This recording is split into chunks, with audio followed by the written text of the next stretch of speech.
আসসালামু আলাইকুম প্রিয় দর্শক। একটা খাটের ডিজাইন আজকে শেষ করছি। ডিজাইনগুলো এখনও বক্সে তোলানো হয় নাই, কাঠের গাড়ি কাটা হয় না। আকাশি কাঠের ফুল সার আপনাদেরকে যদি একটু দেখাই, নকশাগুলা সব হাতে কাজ করা, আমরা মেশিনে কাজ করি না। মেশিনের নকশা আপনার উঁচা নিচা হয়, মানে উঁচা নিচা হয় না। আর হাতে কাটলে এক জায়গায় ডাবে বেশি, এক জায়গায় কম ডাবে, ওরকম সিস্টেম করে সুন্দর করে করা যায়। আর মেশিনের নকশাটা একজাস হয়। আপনাদেরকে পুরা নকশাটাই দেখাচ্ছি কাছে নিয়ে, ইনশাল্লাহ দোয়া করবেন। আর বরাবরের মতো রিকোয়েস্ট থাকবে, প্রোফাইলটি ফলো দিয়ে রাখবেন আর একটা লাইক একটা শেয়ার করে দিবেন, এটাই হলো রিকোয়েস্ট।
সিম্পল একটা মডেল, বেশি নকশা কম, খুব একটা নকশা না, হালকার মধ্যে।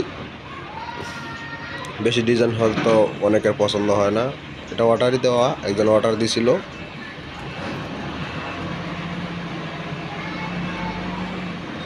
পুরাটাই দেখালাম। যদি ভালো লাগে, সুন্দর মনে হয়, তাহলে একটা লাইক করে দিবেন আর একটা শেয়ার দিয়ে দিবেন। আর নতুন নতুন ভিডিও পেতে অবশ্যই প্রোফাইলটি ফলো দিয়ে রাখবেন। সবাই ভালো থাকবেন ইনশাআল্লাহ।